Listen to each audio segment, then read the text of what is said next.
1974 рік. Галерея в Неаполі. Посередині кімнати стоїть молода жінка, перед нею стіл, а на столі 72 предмети. Квіти, вода, шматки хліба, але також ніж, ножиці і заряджений пістолет. Табличка говорить: робіть зі мною, що хочете. Я об'єкт, будь ласка, відповідальність ваша.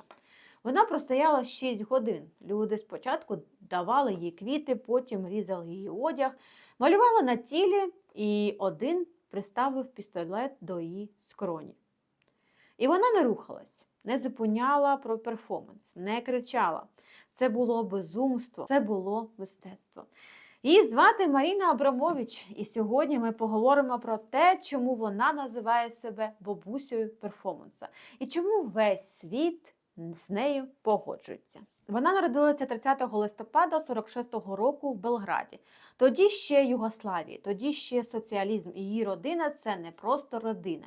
Батько і мати – партизани, Тіто, герої, люди, які вижили у війні. Але у власному домі – тиранія. Мати встановила режим, як у казармі. До 29 років Марина не мала права виходу з дому після 10-ї вечора до 29 років. Бабуся по матері водила її до церкви щодня. Свічки вранці, молитви ввечері, де закінчувалась релігія і починалося перформанс. Це межа Абрамович завжди була розмита. Мені здається, вона все дитинство жила у власному перформансі. Просто це ще не мало назви. У 1973 році вона починає серію «Ритми». 5 перформансів. Кожен – це досвід, де тіло стає інструментом дослідження. Ритми 10 вона грає у ножову гру, де б'є ножем між пальцями, все швидше. І коли вона ріжеться, записується звук. Потім робиться знову, слухаючи запис першого разу. Помилка і пам'ять, біль і ритуал. Ритм 5. Вона лягає в центрі гігантської зірки з вогнем, дихає, поки вогонь не починає споживати кисень. Вона знепритомлена, перформанс закінчився, де глядачі її витягували. Але потім був ритм 0.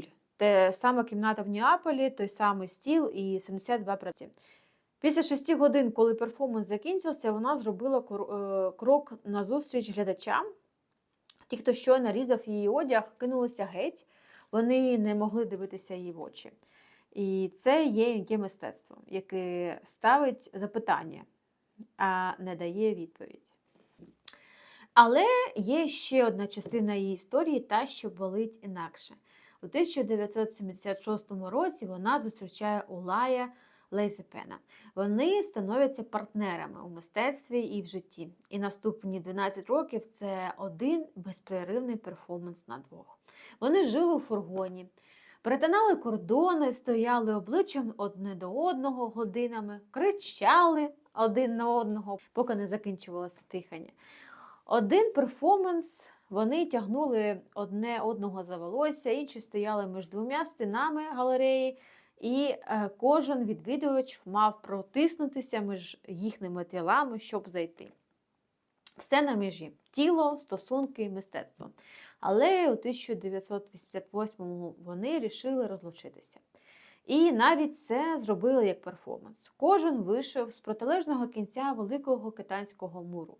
Абрамович з боку Жовтого моря, Улай з пустелі Гобі. 90 днів пішки, 2500 кілометрів кожен, зустрілися посередині, щоб обнятися і розійтись назавжди. Я думала про це довго, можна взагалі так прощатися. Зробити з розставання твір мистецтва. Вона може, тому що для неї межі між життям і мистецтвом немає. А далі був 2010 рік. Нью-Йорк, музей сучасного мистецтва МОМА. Вона сідає на стілець, напроти порожній стілець, і 3 місяці по 8 годин на день, 6 днів на тиждень вона просто сидить і дивиться у вічі кожному, хто хоче сісти напроти. Черги виростали на кілька кварталів. Люди плакали, сидячи напроти неї. Незнайомі люди, менеджери, студенти, бабусі. Чому? Тому що вона дала їм щось неймовірне, рідкісне у сучасному світі, повну увагу, без думок про інше.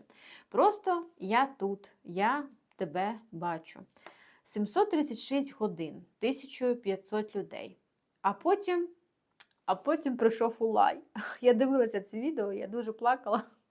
Через 22 роки сів напроти. Вона як не дозволяла собі жодних емоцій, взяла його за руку, і це єдиний момент, коли вона порушила правила перформансу.